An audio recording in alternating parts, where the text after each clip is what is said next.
It is a wonderful honor to welcome Henry Clark to this podcast.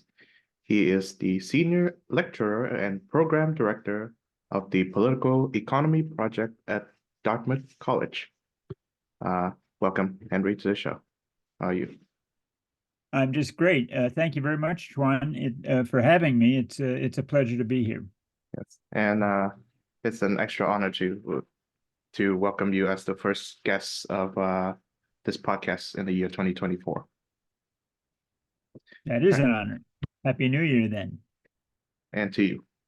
So the topic of this hour is the French thinker Montesquieu, Charles-Louis de Secondat. I hope I pronounced that correctly. But I should like to begin by asking you, so Montesquieu is considered part of the Enlightenment. So what is it and why is it important? Well, what is the Enlightenment is a question that still lacks for a good answer even now. The Renaissance, for example, by way of contrast, is a term that was coined in the time period itself. It was designed deliberately as a polemical ramrod against the period that the Renaissance folks themselves, at least, thought had preceded them, which they called the Middle Ages. And so, if you were to ask me, what does the word Renaissance mean? It has a fairly simple and straightforward answer. The Enlightenment is a little different. In the 18th century, authors talked about light. They talked about les Lumières in France, and they talked about light. They used a variety of different images for the sort of thing that they were most interested in. In a sense, we might say that they were more likely to call themselves the party of humanity than the party of enlightenment. And in fact, the whole question of defining the Enlightenment didn't really get traction, I don't think, until 1784 when Immanuel Kant, the German philosopher, wrote his essay, What is Enlightenment? And he was sort of summarizing, resuming, bringing together pieces and bits that had already been sloshing around in the course of the 18th century. But it was a sort of after the fact exercise that he was engaged in there. So the very fact that he had to title his work, What is Enlightenment, is an indication, I think, that the 18th century itself sort of struggled to figure out what exactly it was that they were doing. I suppose one way into your question would be to begin with the simple textbook notions, simplifications that we normally use when we address this question. So the Enlightenment was a time when reason was made more central and more authoritative at the expense of faith. There are a lot of problems with that definition. It's not a terribly bad definition, but there are a lot of problems with it. For one thing, no one exercised more reason in the entire history of the world that I know of than Thomas Aquinas. I mean, his entire Summa Theologica was just one series of reasonings after another. So the real question then is, how did the role of reason change in the 18th century as opposed to what it had been in Thomas Aquinas's time or before the 18th century? And I suppose one way that we might go about answering that question would be to say that the Enlightenment was really defined and shaped by the very real achievements of natural science, which had occurred for the most part in the 17th century. So the 17th century was really the age of great breakthroughs. After Copernicus's new theory of the heavens came out in the middle of the 16th century, it was still problematic. It was still controversial into the early 17th century. But beginning with a remarkable generation of figures, Bacon, Descartes, and perhaps especially Galileo, there really was a totally new paradigm that was presented to the world about how the physical universe is put together, how the heavens are put together, and how how the physical world down here with us humans actually operates. And from Galileo to Newton, there was a paradigm shift, we might say, that was so far-reaching and so fundamental that it acquired, I won't say a consensus, because even in the 18th century, as you may know, Descartes still had his followers in terms of his theory of vortices and so forth. And Newton was not a 100% consensus figure, but he had nonetheless established a new paradigm that that changed the way people looked at the world. So now the huge question arises. Given the changes that have occurred in our understanding of the physical world, what implications should that have for our understanding of the moral world, or the social world, or the economic world, or the political world? And here I would point out that one reason why there was an enlightenment is precisely because over the centuries, the natural world had come to be seen through the lens of theology, religion, and church teaching. So that, for instance, you have the famous passage in the Bible where Joshua notices that God made the sun stand still. Well, there were people who actually attempted to build their science of the heavens on the basis of real biblical texts like that one. And by the 17th century, the church, especially the Roman Catholic Church, but even to a very considerable extent, the various Protestant churches as well, had done a great deal to sort of tuck natural science into the overarching framework of their religious teachings. And so once the Enlightenment came along, that is to say, let me back up. Once this new scientific model came along from Galileo to Newton, which really did transform people's understanding of the natural world, it was unusually necessary to rethink the moral and social and political world as well, and somehow to find a way of separating out those two domains. And different Enlightenment thinkers went at this problem in very different ways, which is one reason why people hesitate when they are asked what exactly is the Enlightenment. Jonathan Israel, in his book, The Radical Enlightenment, wants to make the case that the real Enlightenment was a movement that dramatically and sharply and systematically separated out these various domains, the domain of religion on the one hand, and the domain of the natural and rational thinking on the other hand, and totally rejected the entirety of this religious domain. There were certainly thinkers in the 18th century who did that.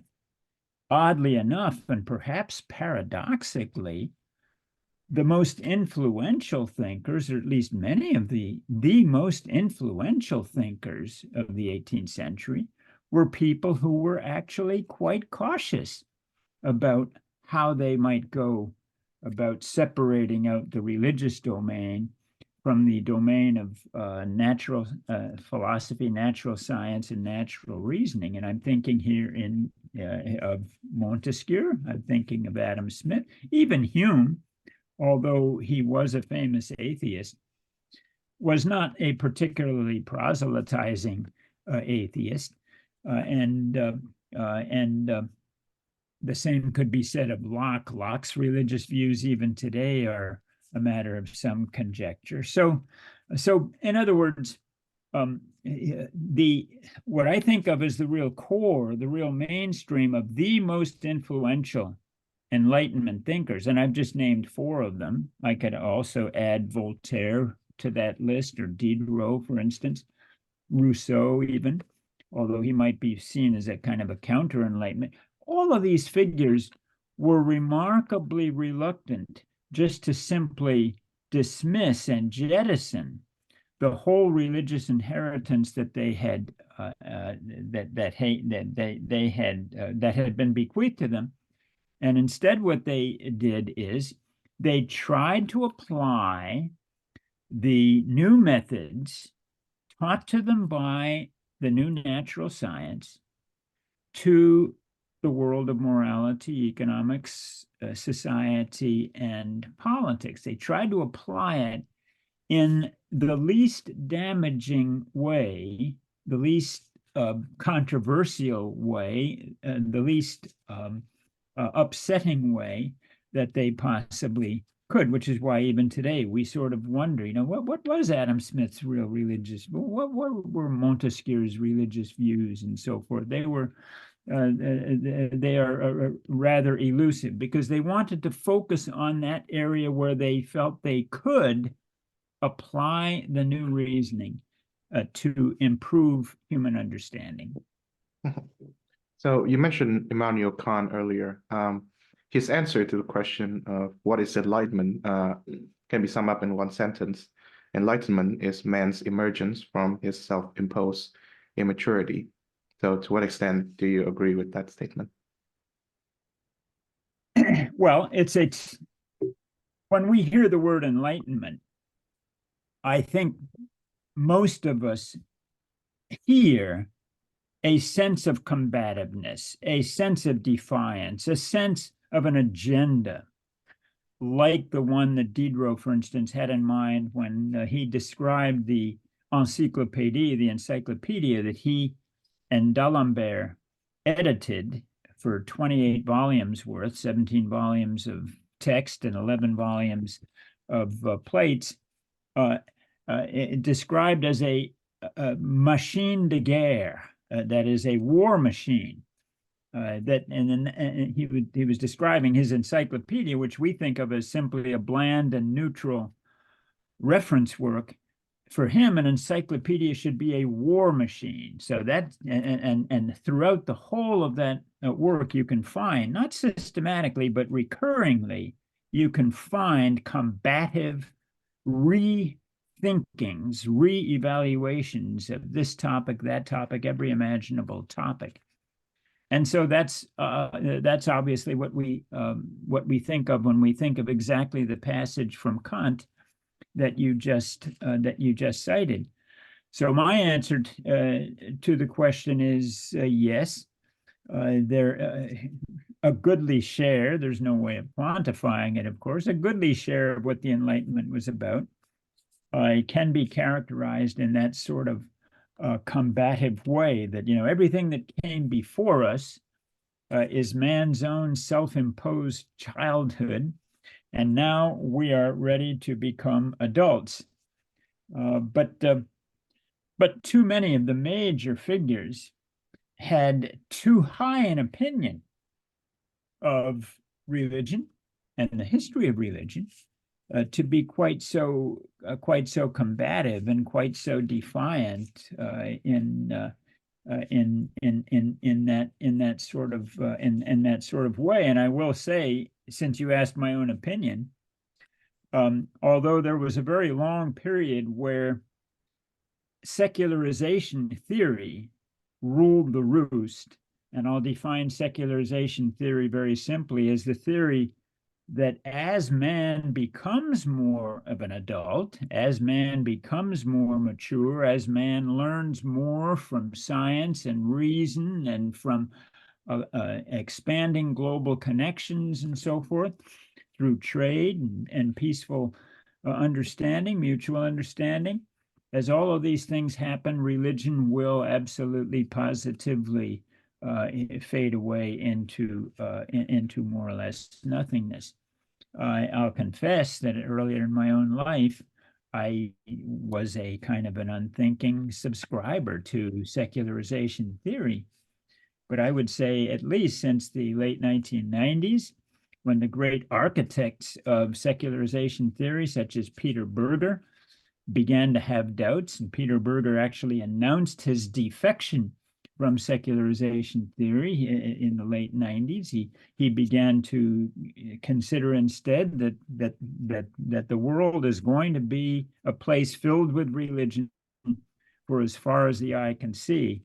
And I absolutely agree. I don't see how anyone can read the daily newspaper these days and imagine that religion is just this close to being eclipsed on the human scene. I mean, that's not the case. And at the same time, behavioral scientists have increasingly come to see religion in much more complex terms than some of the radical atheist enlightenment figures that Jonathan Israel is focused on in his great corpus, and are appreciating, among other things, that religion has served as a source of expanding circles of human cooperation. Joseph Henrich and his whole team over here in the United States have been foremost in this project. Ara Norenzian, who is part of that school, has written a book called Big Gods, which distinguishes between traditional tribal polytheistic religions and the kind of big God-centered religions of Judaism, Christianity, Islam, Buddhism, perhaps, and others, as sources not of pure superstition, ignorance, and backwardness, or self-imposed childishness, to quote your Kant passage, but in fact as sources of expanding human cooperation through the development of shared publicly available norms of conduct that are ethical in nature. And so, which is one of the reasons why a good answer to your original question, what is the Enlightenment, is bound to be more complicated than it was for some of the proselytizers and the polemicists of the 18th century. Yes, of course. From my reading of the great Enlightenment figures, I see that there's a certain more conservative tendency of thinkers. I'm thinking of people like Burke and Lord Acton, who believe that religion should still play a key role in public life, and there are the more progressive ones, like I'm guessing someone like Thomas Paine, and you've mentioned Voltaire, who do not share that belief. They believe that religion should be put away. So, so what does Montesquieu stand in this matter? Well, Montesquieu was an interesting figure on this very question. He was, of course, a product of Roman Catholic France. And on the one hand, Roman Catholic France produced arguably the most virulent version of an anti-religious Enlightenment anywhere in Europe. And the reason for that was because the Roman Catholic Church was unusually entrenched and unusually powerful in France. It had a cozy relationship with the French state. But at the same time, at the behest of the papacy, and especially of the local French church, the French monarchy had persecuted to expulsion the Huguenots, a religious minority, a Protestant minority in France in the late 17th century, which is arguably the single most important event that spurred the growth of an Enlightenment movement in the first place.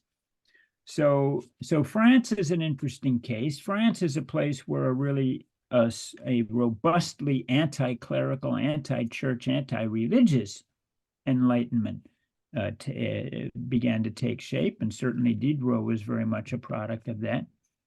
But Montesquieu, even though he was arguably the single most important early figure in producing an Enlightenment mentality and an Enlightenment methodology, never abandoned his religious faith. And in fact, in his notebooks and elsewhere, he took issue with arguments made in the 17th century and in the early 18th century by people like Hobbes, Spinoza, Pierre Bayle in particular. Bayle had proposed that you could create an entire society of moral creatures, an entirely moral society based solely on atheists. And Montesquieu was evidently quite interested in that claim of his, and he unambiguously disagreed with it. And right to the end, he took his own Roman Catholic identity seriously enough to author a lengthy defense of the esprit des lois, the spirit of the laws, after it had been attacked by church authorities in his own country after it appeared in 1748. So he's an interesting figure. Now, the general ambiguity that hovers over the entirety of the spirit of the laws also covers this question of what his actual religious affiliation was. But I don't think there's very, very much doubt that he maintained his Catholicism to the end. He cared about the church and its place in society. He cared that he cared about the way that it addressed the various controversies and problems, the unigenetist problem, the problem of what to do with the Jansenists, and so forth and so on. There were all these religious controversies spurring up throughout his lifetime, and Montesquieu took them seriously and wanted them in one way or another to play out in such a way that the role of Roman Catholicism would continue to be a robust one in his own country. And I'll just say one last thing about this. Tocqueville, who said at one point in 1836, I believe it was, in a letter to a friend of his, there are three people that I am thinking about and I am communing with virtually every day as I'm conducting my work on democracy in America: Pascal, Rousseau, and Montesquieu. And Tocqueville is another one who, even in the mid-19th century, maintained his religious affiliation, took religion very seriously, and whatever novel theories of society and social order and human progress he developed, like Montesquieu, he too continued to regard religion as having an important part to play in it, as was the case with many of the key figures of the 18th century in Montesquieu's own time as well. So what do we know about Montesquieu's political life? What do we know about Montesquieu's political life? It's kind of an interesting question. And I suppose one basic way of reframing the question is, well, did he pursue or would he have ever pursued an actual political career? And so, and there's a couple of ways of thinking about this. And one is he was a man of letters. He was a man much more drawn, much more attached to the idea of the vita contemplativa, as the Renaissance often called it, as opposed to the vita activa, the contemplative life versus the active life. Because as soon as he inherited in his 20s an office, a judicial office, from his uncle as magistrate, and he performed the functions of that office for some considerable period of time, but he didn't like it very much. And one gets the sense that he was much happier to recede from the busy life of a judge and to instead engage in scientific experiments, wide reading, and of course, writing as well, with the activities that we normally associate with him. So that's one way that we could think about Montesquieu, is that the idea of an active political life was just not in the cards for him. But on the other hand, there was, I believe, a moment in his life when he inquired, maybe he was approached. I'm a little fuzzy on the details, but I believe he was approached, and maybe he gave consideration to it, or perhaps even sought out a position in the foreign ministry as a kind of ambassador and advisor, counselor, representative in some fashion or another of the French government for foreign affairs. He certainly was deeply concerned all the time about the foreign affairs of the French government. He grew up in a time when France was at war with much of Europe practically every single day. He was born in, as you know, in 1689, which was the very depths of the reign of Louis XIV. And for those next 26 years until the death of Louis XIV, France was at war virtually constantly. And so, and that background growing up did, I think, have a powerful influence on how Montesquieu viewed the world. And even though the 25 years or so after Louis XIV's death, from 1715 to 1740, were considerably more peaceful for France and for Europe than the previous 25 years had been.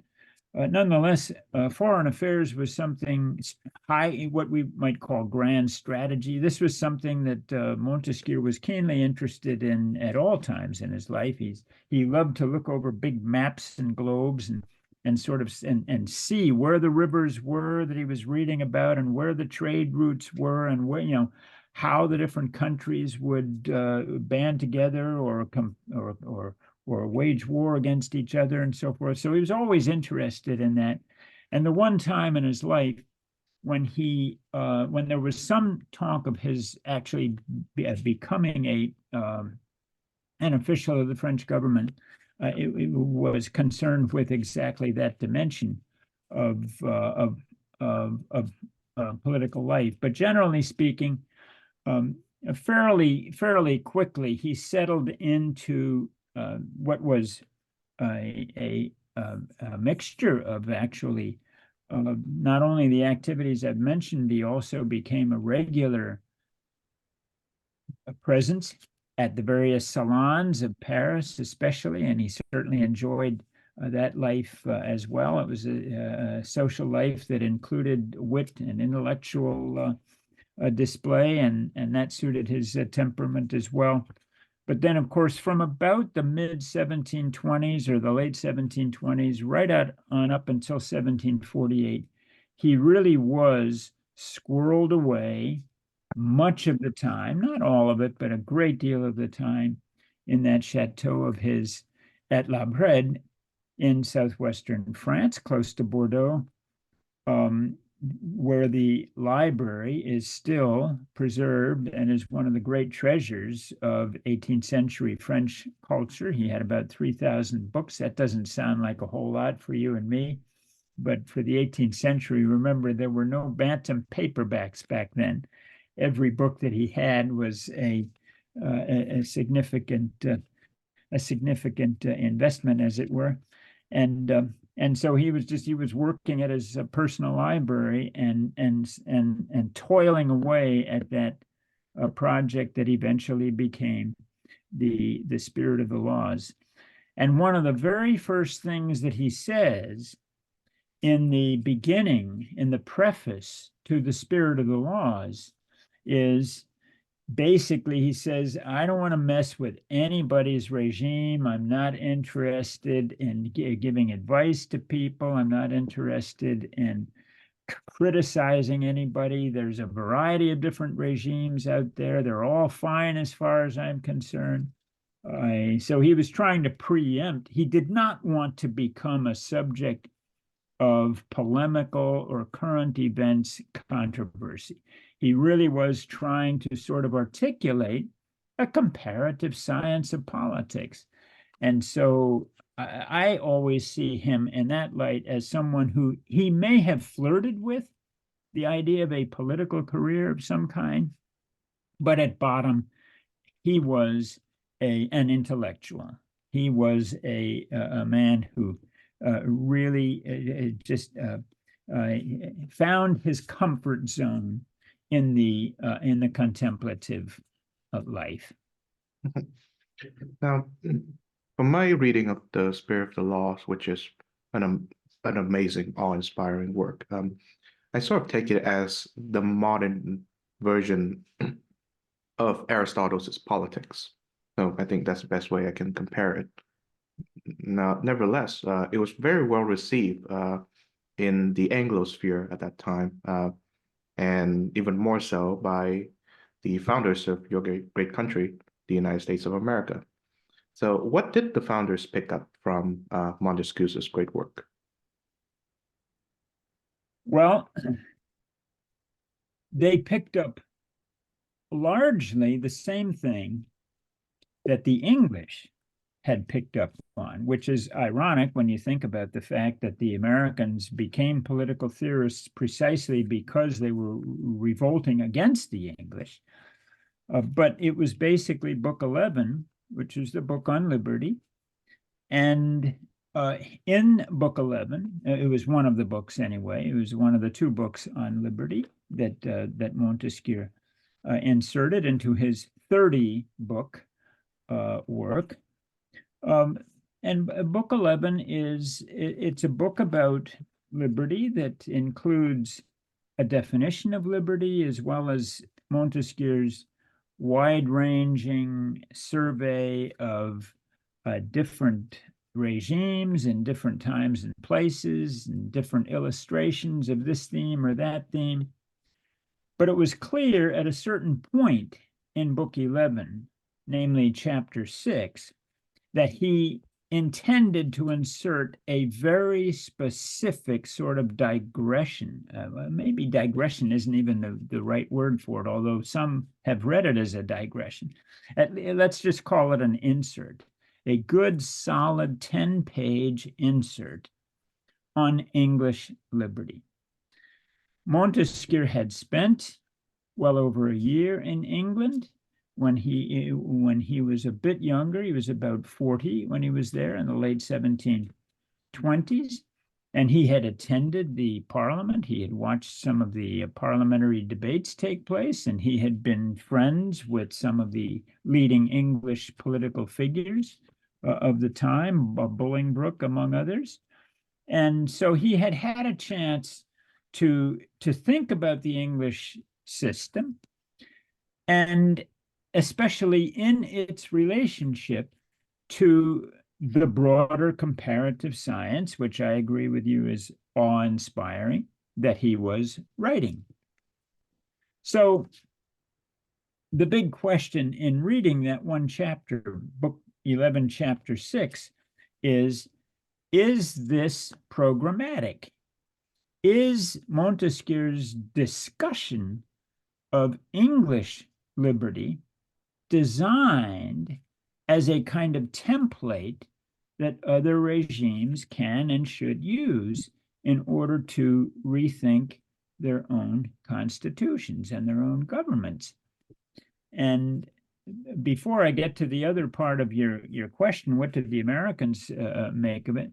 Let me just say that one of the whole thing, the whole performance on his part at this point in the work is peculiar. He never mentions England. He never mentions the English until I believe that at the very end there might be a reference to it, but it's all done in this oddly elusive sort of third person impersonal sort of way. And it's also in the sort of subjunctive or conditional voice. It's not, this is the way things are. It's, if you were to do this, then you would lose liberty. And if you were to do that, and if you want to maintain liberty, then you've got to do this. And it's a very indirect, it's almost, the tone of it is very difficult to decipher. Is he being coy? Is he trying to kind of cover his bases and avoid the long arm of the censor? What exactly is going on here? But the basic bottom line of it is that the English cut through all of that. As soon as his book came out, it was quickly translated into England, partly due to the efforts of his Scottish friend, David Hume. And the English honed in like moths to a candle right on that discussion in book 11, chapter 6. And they knew exactly what to do with it, and they knew exactly what Montesquieu was doing, and that is Montesquieu was holding up the actually existing English political and constitutional system as a model for the world to admire and to emulate. And whether that was actually Montesquieu's intention, we can set that aside for a minute. But that those inserts on England were published separately in England, and they did an enormous amount to shape many English people's view of what their own political system was actually like. Montesquieu did not invent the idea of separation of powers. He didn't invent the idea that you want to have a sovereignty that is hemmed in and smothered and suffocated by the checks and balances of the three branches of government, the executive, the legislative, and the judicial branch. He didn't invent those ideas. What he did was he picked up during his time in England that these ideas were out there and were actually part of English political self-understanding. They didn't really weren't quite aware of it themselves, or no one in England had bothered to actually articulate in a theoretically graspable way what exactly it was that made their political system differently. That's what Montesquieu did. That was his great contribution.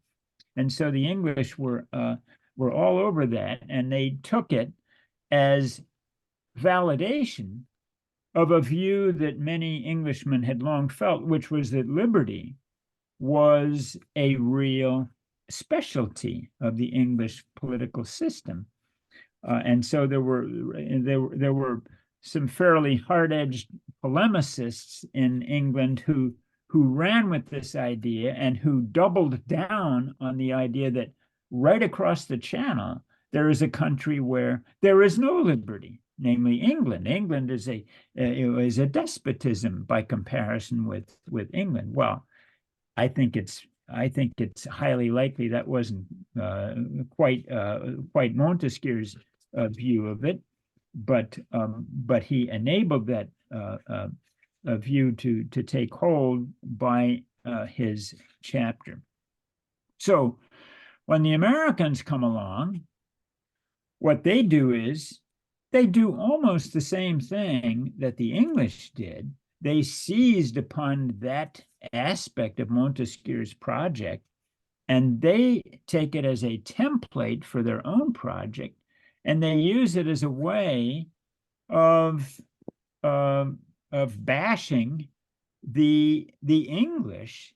Many of them did. I shouldn't say all of them by any means, but the revolutionaries were obviously, they came up with all manner of different reasons why England was itself now a kind of a despotism, as Jefferson argued in the Declaration of Independence, that the King of England had become little more than a despot, and so when the debate actually occurred in 1787, 1788, in the new republic, the new American Republic, Montesquieu was all over that debate, and he was all over it on both sides. He was all over it on the Federalist side, and he was also all over it on the anti-Federalist side.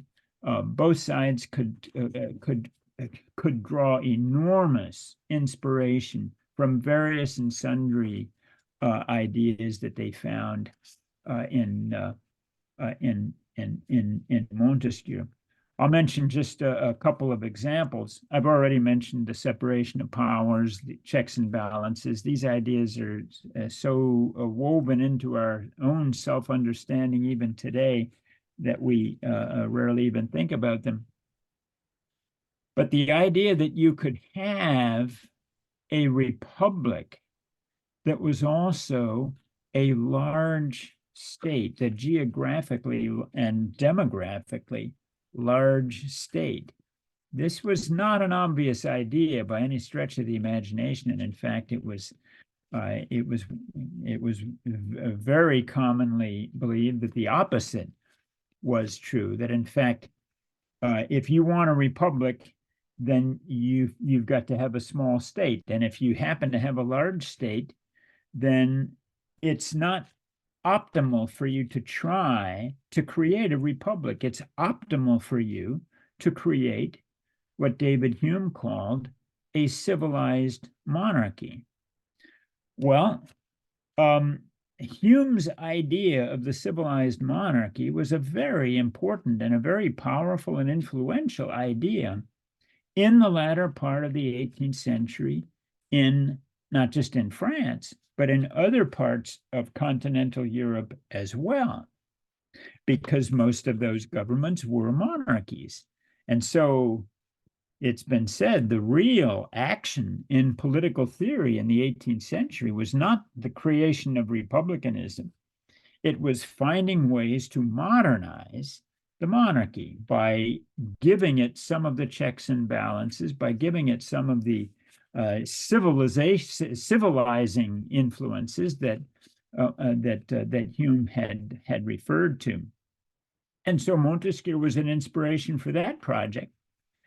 But of course, the Americans had no use for that whatsoever, and they were not about to show any interest whatsoever in the idea of a civilized monarchy. As far as they were concerned, it was the monarchy that had led them to the crisis that they felt in the 1770s.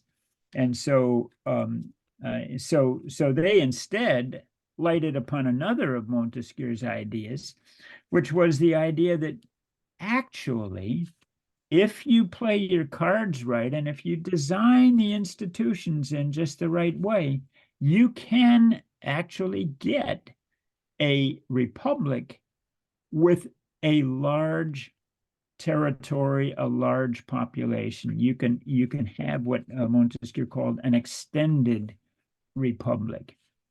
And this was not in book 11, this was in book 9 that he discussed this option, the so-called, it's often translated the Confederate Republic or the Federated Republic, or just simply the Federal Republic.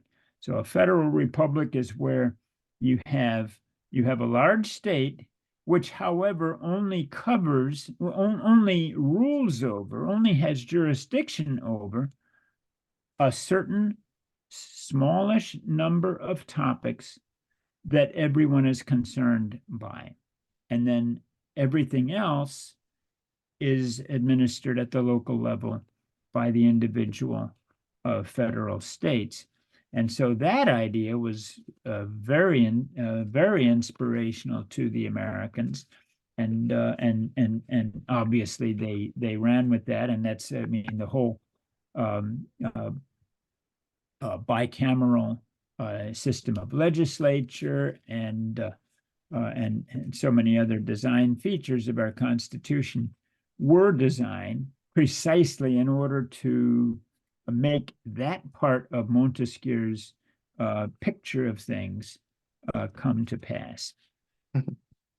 Now, the idea of the separation of powers is one that I would really like to focus on, because it's not something that if you're a regime designer, you would instinctively think about.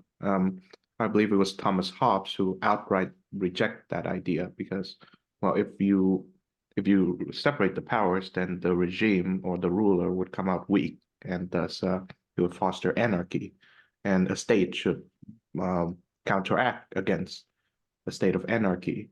So, how is the separation of powers, according to Montesquieu, protects liberty while also protects stability? Yeah, well, of course, as you can imagine, Montesquieu was very well aware of Hobbes. Hobbes was writing at a time when sovereignty really did seem to be the overriding problem, the overriding crisis, in not only in his own native England, but in a number of different European European countries. There were a number in the so-called general crisis of the 17th century. There were a number of different European regimes that were challenged, that were on the verge of implosion. The English Civil War is certainly the most famous one, but in France you had the Fronde, which went on from 1648 to 53. It was basically a civil war, a war of elites, but it became a civil war as the monarchy lost control. You had the fall of the Stadtholder and the revolt against the Stadtholder in Holland, and the eclipse of the Stadtholder in 1651. You had revolts, the Catalan revolt and other revolts in the Iberian Peninsula and Naples and all over Europe. There were a number of, including Russia, as a matter of fact. It was a time of great instability and ferment and weakness, really, of state. There was a real eclipse of state capacity, as we might put it today. And so that was the age that Hobbes was writing in when he wrote Leviathan, and that was the problem he was trying to address. And Montesquieu was living in a different time. Montesquieu was living 3/4 of a century later, when almost all of these aforementioned regimes had found their footing, had reestablished themselves, and had become strong and cohesive and, in many ways, overbearing regimes. And so there's that first point of context that we would want to keep in mind in answering your question. But the basic bottom line is that for Montesquieu, sovereignty was not really the problem. Sovereignty plays a very small role in the spirit of the laws. The problem instead was you have all these regimes, key among them being France, but by no means alone, all these regimes that were able to squeeze the people in ways that had not been possible before. And I'll just mention the two key examples that we all think of when we think of governmental overreach: taxation and conscription.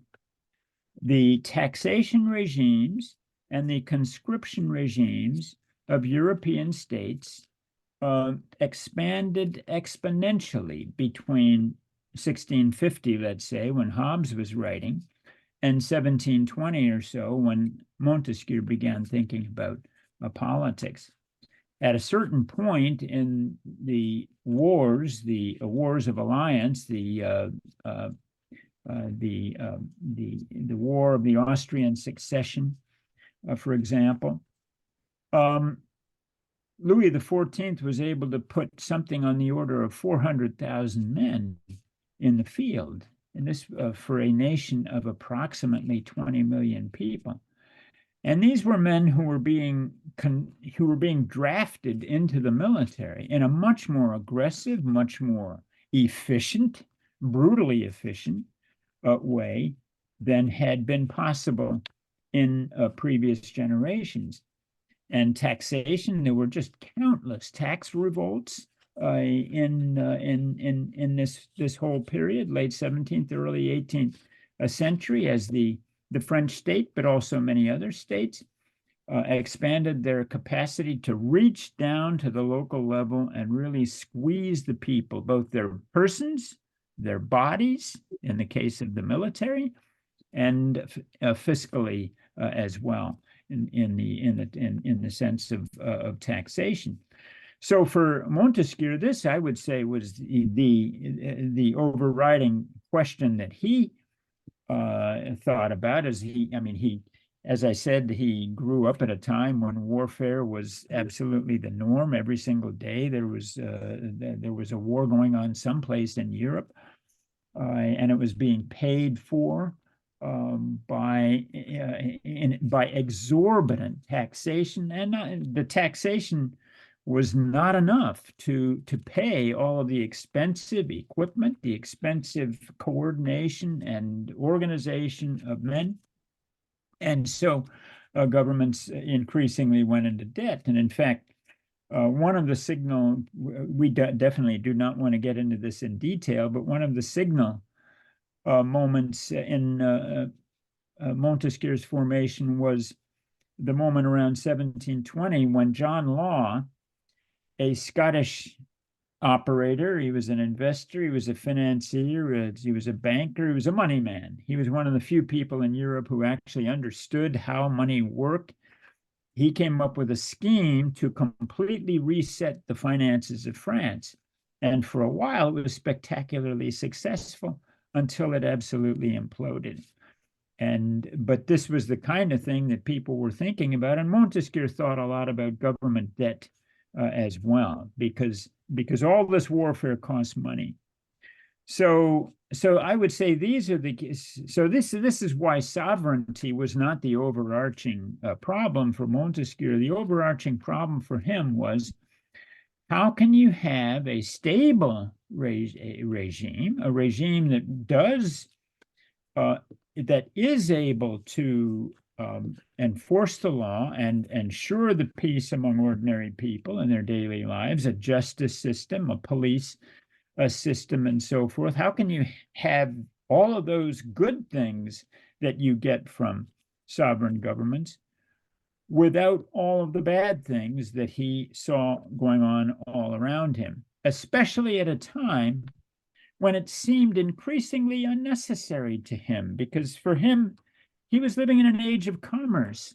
An age of commerce should be an age of peace.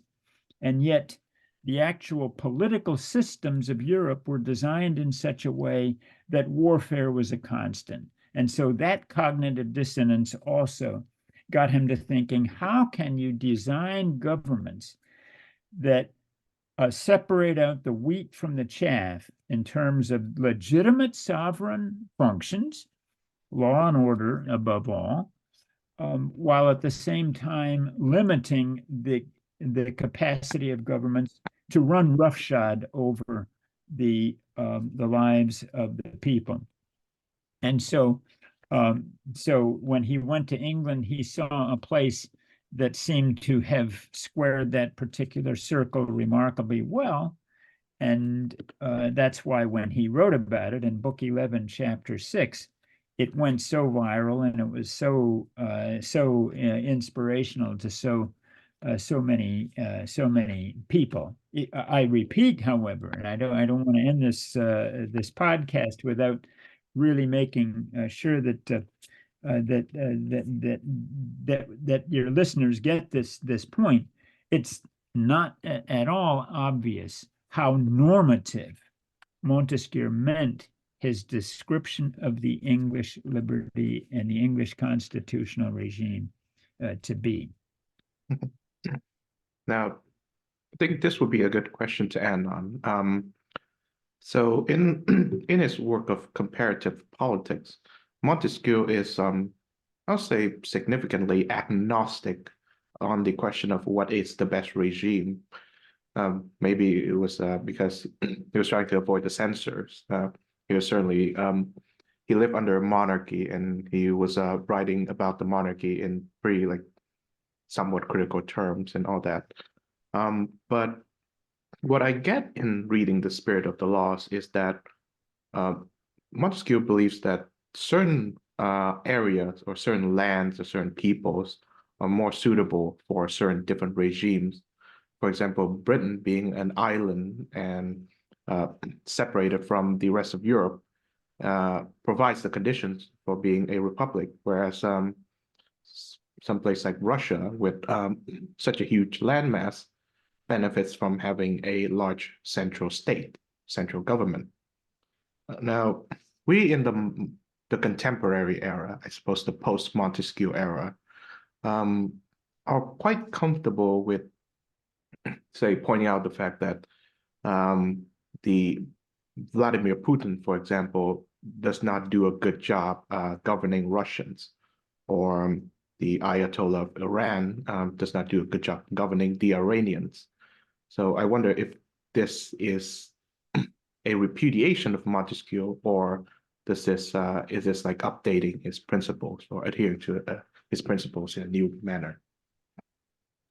Well, it's an interesting question, and to a certain extent, the answer is very similar to the one about our question of his view of England and his influence on the United States, and that is, it's not exactly obvious how far he intends to push his climatic determinism. He has 4 books in there about where geography and terrain and climate are discussed. So he is clearly interested in the correlation between climate and political regime. But I don't know that he would find today's Ayatollahs in Iran or Putin in Russia to be much of a refutation of his general theory. His general correlation was that you have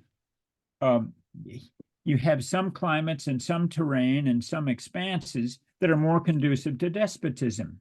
That was the category that he used, was despotism, and he used it over and over again. It was a heuristic term for him. Well, a case can be made that the places where he where he sort of observed despotism in his own time, mainly the great Eurasian autocracies from Turkey and Iran and India and Russia all the way to China, that those are the places today where you are most likely to have regimes that it would not be unfair to call despotisms. Now, despotisms can be effective or they can be ineffective, just like any other regime type. Montesquieu would no doubt be a very interesting person to talk to about why it is that Putin is having the experiences that he is. And I kind of agree with you. It's not at all clear how successful his term is going to end up being.